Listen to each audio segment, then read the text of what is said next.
ശബരിമല മാളികപ്പുറത്തെ ചിത്രകൂടത്തിനടുത്തെത്തുമ്പോൾ ശരണം വിളിക്കൊപ്പം മുഴങ്ങുന്നത് പറകുട്ടിപ്പാട്ടിന്റെ ഈണത്തിലുള്ള പറച്ചിലാണ്. ഭക്തരുടെ സർവ്വദോഷങ്ങളും അകറ്റാൻ മാളികപ്പുറത്ത് നടത്തുന്ന വഴിപാടാണ് പറകുട്ടിപ്പാട്ട്.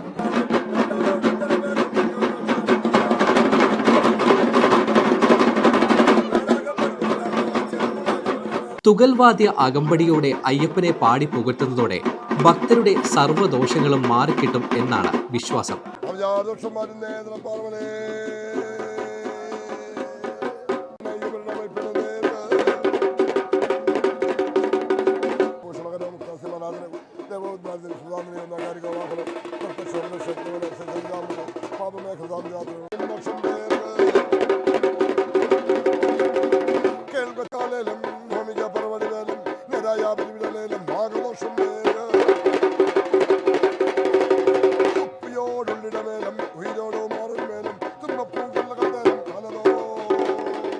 പാലാഴി മഥനം കഴിഞ്ഞ് മോഹിനി രൂപത്തിലെത്തിയ മഹാവിഷ്ണുവിന് ശനിദോഷം ഉണ്ടായതായും പരമശിവനും പാർവതിയും മലവേടന്റെയും വേടത്തിയുടെയും വേഷത്തിലെത്തി ശനിദോഷം മാറ്റിയെന്നുമാണ് വിശ്വാസം.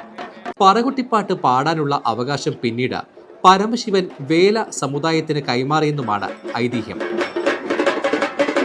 ഭക്തരുടെ പേരും നാളും പറഞ്ഞ് കണ്ണ്, നാവ്, ശത്രു, ആഭിചാരം, കുടുംബം, ശനി, കേതു, രാഹു തുടങ്ങിയ ദോഷങ്ങൾ അകറ്റുന്നതിനായി തുകൽവാദ്യം കൊട്ടിപ്പാടി അയ്യപ്പനെ സ്തുതിക്കുന്നതോടെ എല്ലാ ദോഷങ്ങളും മാറുമെന്നാണ് ഭക്തരുടെ വിശ്വാസം. ഇത് കേശാദിപാദം എന്ന മന്ത്രമാണ് ഇവിടെ ജപിച്ച് പാടുന്നത്. കേശാദിപാദം കഥ, അതായത് തലമുടി മുതൽ ഉള്ളങ്കാല് വരെയുള്ള ദോഷങ്ങൾ മാറ്റുകയാണ്. അതായത് കണ്ണുദോഷം, നാവുദോഷം, ശത്രുദോഷം, ആഭിചാരദോഷം, ഗ്രാഹദോഷങ്ങൾ, കുടുംബദോഷങ്ങൾ, ഇങ്ങനെയൊക്കെയുള്ള ദോഷങ്ങൾ മാറ്റുകയാണ്. ശബരിമലയിൽ വന്നിരുന്ന് പാടുന്നതിന് പന്തോത്ത് തമ്പുരാൻ അനുവദിച്ചതാണ്. വർഷങ്ങൾക്ക് മുമ്പ് ഭഗവാൻ ഇവിടെ വരുന്നതിന് മുമ്പ് ശിവഭഗവാൻ പന്തോത്ത് വെച്ച് ഭഗവാന്റെ ദോഷം മാറ്റുകയും തുടർന്ന് ഭഗവാൻ ഇങ്ങനെ പോന്നു കഴിഞ്ഞ് ഇവിടെ തീപിടുത്തം ഉണ്ടാവുകയും തീപിടുത്തത്തെ തുടർന്ന് ഭക്ഷണം വെച്ച് നോക്കിയപ്പോൾ വേലന്മാരെ കൊണ്ട് പാടിക്കണം എന്ന് പറയുകയും